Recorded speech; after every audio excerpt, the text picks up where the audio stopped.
try to blow my mind. I don't care. Peace, peace, black family. I stand here in Savannah, Georgia, in front of a monument that was erected for the Haitians that came here to America to fight in what is now known as the Battle of Savanna in October of 1776, a fundamental battle that helped America win its independence from Great Britain. Now, why is this statue synonymous, or should be synonymous, with the ideas and principles of Pan-Africanism? Because the Haitians at that time had one wish from the American government at that time. If we help you win your independence from Great Britain, you have to free your African slaves. We will send soldiers to help you win your independence from Great Britain, but you have to free African slaves. And America agreed and said, yes, if we win our independence from Great Britain, if you send us soldiers, Haiti, at the time it was called Saint-Domingue, if you send us soldiers to help us win this war, we will free our slaves. And as we know, historically speaking, that did not take place. This was a significant battle that helped America win its independence. And they did not even honor the Haitian people by freeing Africans in America until the 1800s. This is a fact.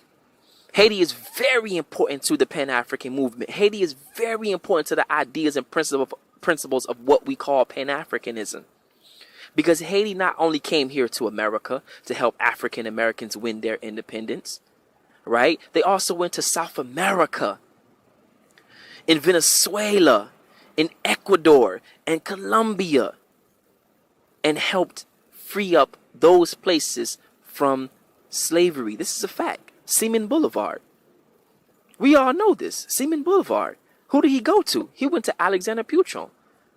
He sent him a letter, and Puchon sent him soldiers and food and all type of artillery and everything to help him win his independence in South America.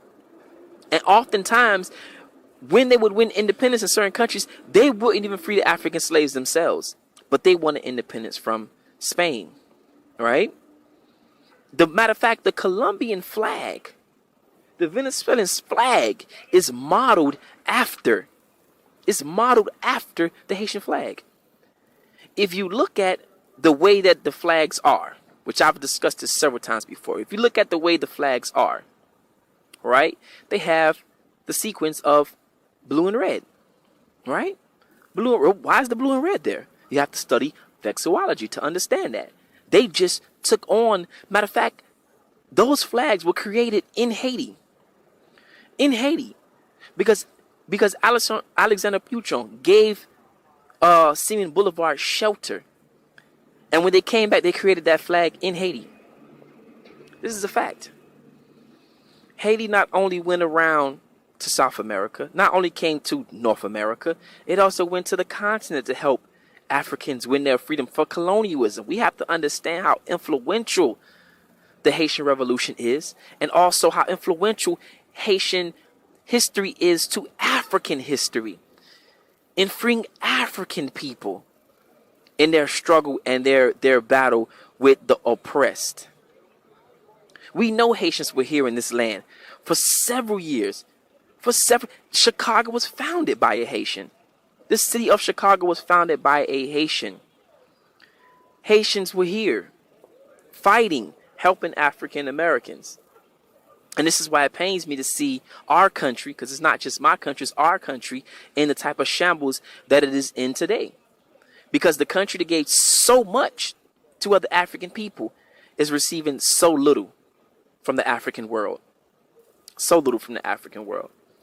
Now, this battle was fought in October 1776. As you can see, you have a young Henry Christophe up here. He's the young gentleman banging on the drum, right?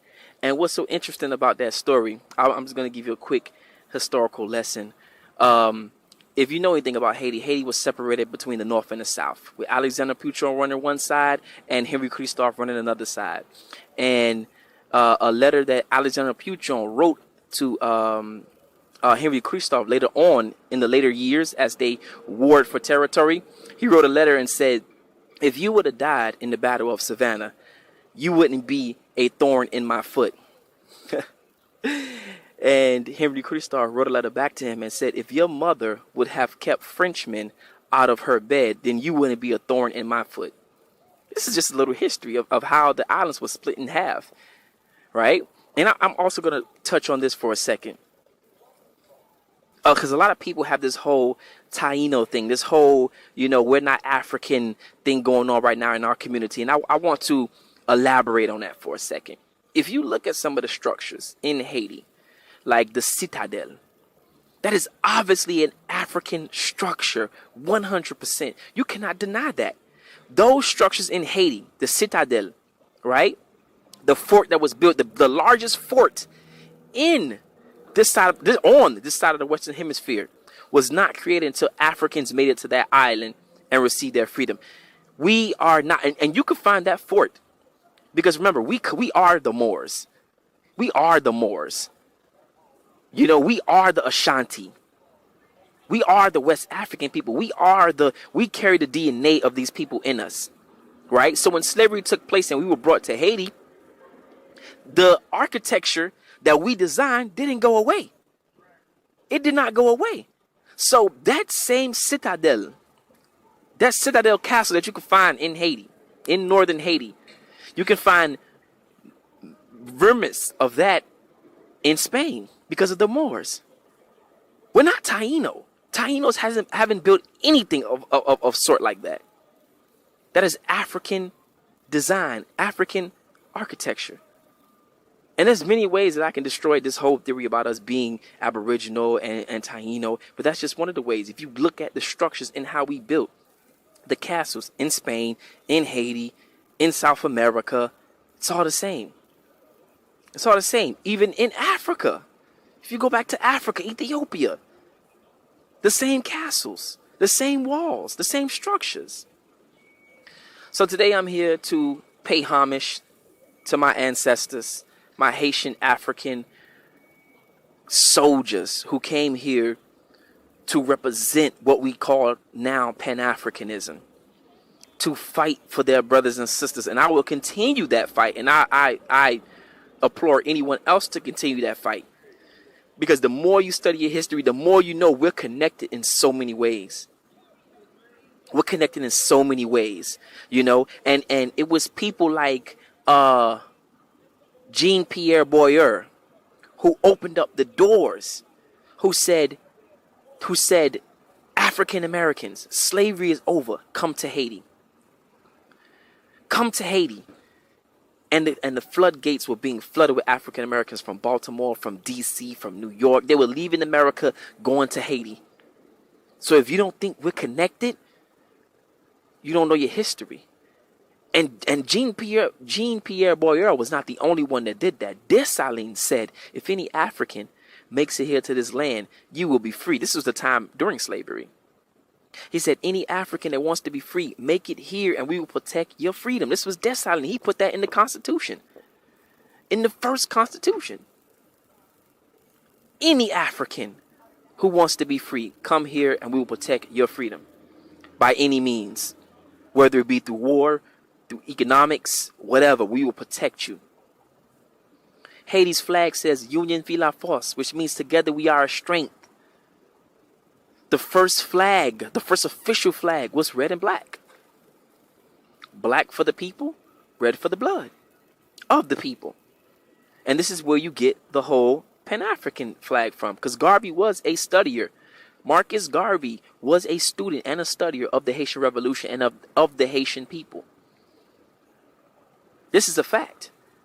Later on, when they adopted the red and blue flag, which they threw away and then readopted again, and they were doing things here in America, you have the Juneteenth flag, which is blue and red. Same sequence.